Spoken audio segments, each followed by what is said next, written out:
Hello, ഇന്ന് എനിക്കൊരു കല്യാണം ഉണ്ടായിരുന്നു. എൻ്റെ നാത്തൂൻ്റെ കല്യാണമായിരുന്നു. എനിക്ക് 3 നാത്തൂന്മാരാണുള്ളത്. അതിൽ നടുത്ത ആളുടെ നാത്തൂൻ്റെ കല്യാണമായിരുന്നു. അപ്പം ഞാനും ഹസ്ബൻഡും ഉമ്മയും പിന്നെ വലിയ നാത്തൂനും ചെറിയ നാത്തൂനും വന്നിട്ടില്ല കേട്ടോ. ഓൾക്ക് എന്തോ സിറ്റുവേഷൻ കൊണ്ട് വന്നിട്ടില്ല. അപ്പോൾ ഉമ്മയും വലിയ നാത്തൂനും കൂടി ഓട്ടോയിൽ പോയി. ഞാനും ജാസിക്കും കൂടി ബൈക്കിനുമായിട്ട് പോയത്. ഞങ്ങൾ പോയി പിന്നെ ഇങ്ങോട്ട് തിരിച്ചു വരുന്ന സമയത്ത് നല്ല മഴക്കോളുണ്ടായിരുന്നു. അപ്പം ഞങ്ങൾ പെട്ടെന്ന് പോന്നു. ഒരു ഓട്ടോയിലായതുകൊണ്ട് കുറച്ച് നേരം വൈകി, കാരണം ഓട്ടോ കിട്ടാനില്ലേന്നു. അപ്പം ഓരവിടെ നിന്നു. ഞങ്ങൾ ബൈക്കിനായതുകൊണ്ട് ഞങ്ങൾ പെട്ടെന്ന് പോന്നു. അപ്പം പോരുന്ന വഴിയിൽ നിന്നാണ് ഞങ്ങളൊരു എന്താ പറയുക, ഒരു കട ഉണ്ട്. കടൻ്റെ മുന്നിൽ വലിയ ഇതെന്ത് എനിക്ക് തോന്നുന്നു കറാമ്പട്ടയാണെന്നാണ്. ഞാൻ കറാമ്പട്ടയെന്ന് വിചാരിച്ചിട്ട് എടുത്തത് കേട്ടോ. ഇപ്പോഴും എനിക്കറിയില്ല കറാമ്പട്ടയാണോ അല്ലേന്നൊന്നും. അപ്പം കറാമ്പട്ടയാണ് വെച്ചിട്ട് ഞാൻ എടുത്തതാണ്. നല്ല മണമുണ്ട്, കറാമ്പട്ടേൻ്റെ മണം, സ്മെല്ല് തന്നെയാണ്. അപ്പം അതെടുത്ത് ഞാൻ കൊണ്ടുവന്നു. ഞാനിതൊക്കെ നന്നാക്കി വെച്ചു, ഇല വേറെ ആക്കിയിട്ട്. അപ്പം ഞാൻ ജെമിനിനോട് ചോദിച്ചപ്പം ജെമിനി പറഞ്ഞു, പിന്നെ ഇത് ഇല ഫുള്ള് എടുത്തിട്ട് കവറിലാക്കിയിട്ട് ഫ്രിഡ്ജിൽ വെച്ച് കഴിഞ്ഞാൽ കേടില്ലാതെ കുറേ കാലം അവിടെ ഉണ്ടാവും എന്ന് പറഞ്ഞു. പുറത്ത് വെച്ച് കഴിഞ്ഞാൽ പെട്ടെന്ന് ഉണങ്ങി അത് കേടുവരാൻ ചാൻസ് ഉണ്ടെന്നാണ് ജെമിനി പറഞ്ഞത് കേട്ടോ. എനിക്കറിയില്ല. അങ്ങനെ ഞാൻ എന്നിട്ട് അതെല്ലാം ഇല മാത്രം എടുത്തിട്ട് പിന്നെ വെച്ചു. പിന്നെ ഞാൻ അതിൽ നിന്നൊരു കൊമ്പ് എടുത്തിരുന്നു കേട്ടോ. അപ്പോൾ ആ കൊമ്പ് മെല്ലെ എടുത്തിട്ട് ഞാൻ അത് അറിയില്ല കുഴിച്ചിട്ടിട്ട് ഉണ്ടാവുമോ ഇല്ലേന്ന് അറിയില്ല. അപ്പോൾ അതുകൊണ്ട് ഞാൻ ജെമിനിനോട് ചോദിച്ചു. അപ്പോൾ ജെമിനി പറഞ്ഞു അതിലുള്ള ഇലകളൊക്കെ, താഴെയുള്ള ഇലകളും ഒക്കെ കട്ട് ചെയ്ത് ഒഴിവാക്കിയിട്ട് താഴെ ഭാഗം ചെരിച്ച് കട്ട് ചെയ്തിട്ട് പിന്നെ അതായത് വെള്ളത്തിൻ്റെ ഈർപ്പം എന്നുള്ള മണ്ണിൽ കുത്തി വെക്കുക. വെയിലധികം കൊള്ളാൻ പാടില്ല, അത് തളിർക്കുന്നവരെ.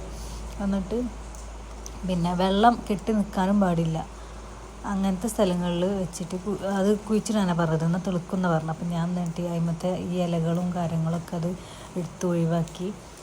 കറണ്ട് പോയിട്ടുണ്ടായിരുന്നു. അപ്പോൾ അതാണ് ഞാൻ ലൈറ്റ് വെച്ചിട്ട്, പിന്നെ ചെറിയ ലൈറ്റിൽ വെച്ചിട്ടാണ് ഞാൻ വീഡിയോസൊക്കെ എടുക്കുന്നത്. എന്നിട്ട് ഞാൻ കവറിലാക്കിയിട്ട് അത് നേരെ കൊണ്ടുപോയി ഫ്രിഡ്ജിൽ വെച്ചു.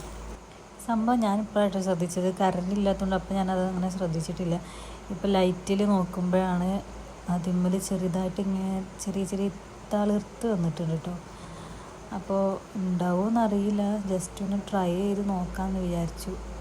ഞാൻ ആദ്യം അതിൻ്റെ അടിയിലെ ഭാഗം കൂർപ്പാക്കിയിട്ട് ചെരിച്ച് കട്ട് ചെയ്യൂലേ, അങ്ങനെ ചെരിച്ച് കട്ട് ചെയ്തു ഞാൻ. പിന്നെ ഞാൻ സെൻറ്ററിൽ കട്ട് ചെയ്തിട്ട് 2 എണ്ണം ആക്കി. പിന്നെ ഞാൻ മറ്റേ കമ്പ് ചെയ്ത പോലെ തന്നെ ചെരിച്ച് കട്ട് ചെയ്തിട്ടു. ഇതും താഴെ ഭാഗം ചെരിച്ച് കട്ട് ചെയ്തു, നമുക്ക് ചെടി കുത്താനുള്ള ഭാഗത്ത്. കാരണം നമുക്ക് എന്താ വേര് പെട്ടെന്ന് ഉണ്ടാവാനൊക്കെ നല്ലതാണെന്ന് പറയുന്നത് കേട്ടോ, അങ്ങനെ ചെരിച്ച് കട്ട് ചെയ്താൽ. കണ്ടപ്പോൾ ഇങ്ങനെയാണ് ഞാൻ കട്ട് ചെയ്തിട്ടുള്ളത്. പിന്നെ പുറത്ത് ഞാൻ ഇതേപോലെ മുളപ്പിച്ചൊരു സംഭവം ഉണ്ട് കേട്ടോ. നമ്മുടെ പാഷൻ ഫ്രൂട്ടിൻ്റെ വള്ളിയാണ് അത്. ഞാൻ അതേപോലെ കുത്തിയിട്ടുണ്ടായിരുന്നു അതിൽ. അപ്പം അത് സംഭവം അതേപോലെ ഞാൻ ഈ ഇലയിടാമല്ലോ, ഇത് പാഷൻ ഫ്രൂട്ടിൻ്റെ ഇതാണ്. ഞാൻ വെറുതെ ഒന്ന് കുത്തിയതായിരുന്നു അവിടെ. അപ്പോൾ അത് ഇതേപോലെ ചെരിച്ചിട്ട് കട്ട് ചെയ്ത് ഞാൻ ചെരിച്ച് കട്ട് ചെയ്തു. പിന്നെ നല്ല വളം ഇട്ട മണ്ണാണത്. അപ്പം അതിൽ കുത്തിയ വേഗം ഉണ്ടാവും. അപ്പോൾ ഞാൻ അങ്ങനെ മുളച്ച് വന്ന സാധനമാണത്. പിന്നെ അപ്പോൾ ഞാൻ എന്നിട്ട് ഒരു കൊമ്പ് ഇതിലും കുത്തി, എന്നിട്ട് ഞാൻ കുറച്ച് വെള്ളം ഒഴിച്ചു കൊടുത്ത്. പിന്നെ ഞാൻ വേറൊന്ന് സ്റ്റെയർ കേസിൽ മുകളിലൊരു ചെടി വെച്ചിട്ടുണ്ട്, അതിൽ ഞാനൊന്ന് കുത്തി. കാരണം ഏതാ ഉണ്ടാവുമെന്ന് പറയാൻ പറ്റില്ലല്ലോ. കണ്ടോ, ഞാൻ ഈ സ്റ്റെയറിലും ഒരു എന്താ പറയുക, നമ്മളെ സ്നേക്ക് പ്ലാന്റ് ഉണ്ട്, അതിൽ ഞാൻ ഇതേപോലെ വേറൊന്ന് കുത്തി കൊടുത്തിരുന്നു. നമ്മുടെ മുല്ലയാണത്, കുറ്റിമുല്ല എന്ന് പറയട്ടോ. അപ്പം പടർന്നുണ്ടാവുന്നില്ല. അതുകൊണ്ട് ഞാനതും അതേപോലെ നാത്തൂൻ്റെ കൂടെ നിന്ന് കൊണ്ടുവന്ന കേട്ടോ. അത് മുളപ്പിക്കാൻ വേണ്ടിയിട്ട് വെച്ചതാണ് അവിടെ.